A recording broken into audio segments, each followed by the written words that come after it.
Après m'être remis de ma dernière soirée arrosée, le Vietnam se dévoile de plus en plus. Ma nouvelle destination m'offre un nouveau regard sur ce pays de plus en plus attachant. Bon épisode. Keep Your Wings, le podcast.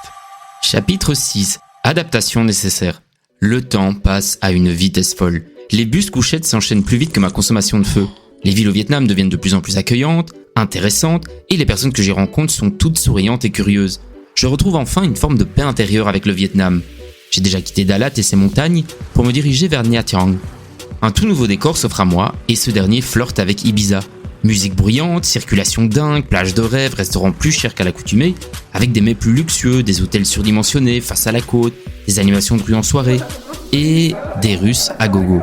Quelle ne fut pas ma surprise de constater des menus entiers écrits en cyrillique. Le Vietnam et l'anglais, c'est déjà compliqué, mais à Nha Trang, le russe est partout, que ce soit sur les affiches, les produits ou les enseignes. Un véritable changement qui montre que le tourisme ici cible bien une niche particulière. De plus en plus de vols directs partent de Russie vers Nha Trang. C'est la destination estivale par excellence.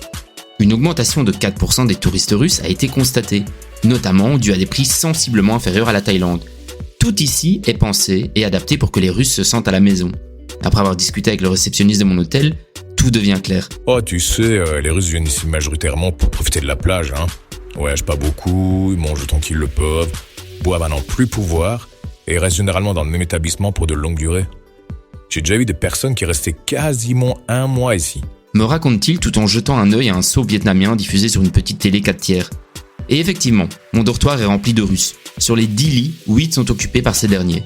Allongés sur leur couchette en souvènement, ils sirotent de la vodka ou des bières en regardant des vidéos sur leur téléphone, le tout sans écouteurs. L'ambiance est bizarre à Nha Trang. Non pas forcément à cause des Russes, mais surtout par son décalage avec le reste du Vietnam. Ce paradis artificiel me fait penser légèrement à ce que l'on peut voir à Bali avec les Australiens.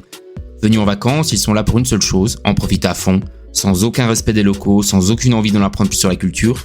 Ils érigent un nouveau chez-soi dans cette bulle artificielle qui les préserve de tout rapport avec la population indonésienne. Alors que j'étais assis sur un banc situé sur un carré d'herbe à proximité de la plage, une femme, d'une quarantaine d'années, s'est accroupie contre un arbre. Elle a baissé son pantalon et s'est mise à déféquer sur le sol. Elle a récupéré quelques feuilles jaunies qui traînaient à terre, s'est essuyée et a disparu sur la pointe des pieds. Mon premier réflexe a été d'éclater de rire avant de me raviser avec honte. Qu'est-ce qui a bien pu pousser cette femme, dans une ville aussi luxueuse que Nha Trang, à venir chier sur la promenade? Et c'est là que la réalité a vite rattrapé mes pensées. Malgré un développement de plus en plus important et une meilleure hygiène, une partie de la population vietnamienne n'a toujours pas accès à de véritables toilettes. Un rapport très détaillé de l'UNICEF a étudié la question. Avec l'explosion du tourisme, le Vietnam s'est développé à une vitesse exceptionnelle, devenant la 3e nation d'Asie à connaître un changement fulgurant après la Chine et l'Indonésie. Cependant, comme le souligne ce même rapport, cette évolution n'a pas été bénéfique de manière égale aux 92 millions de personnes qui habitent le pays. Des progrès ont été réalisés, mais tout le monde n'a pas encore accès à une hygiène de base, et c'est au détour des étroites allées, des petits quartiers, que cette pauvreté se ressent encore plus. Parfois, même en face des hôtels de luxe et des restaurants chics. Il est bon de se le rappeler de temps en temps. En tant que voyageurs, nous sommes et resterons des privilégiés. Mon voyage au Vietnam est bien différent de celui que j'ai entrepris à Taïwan.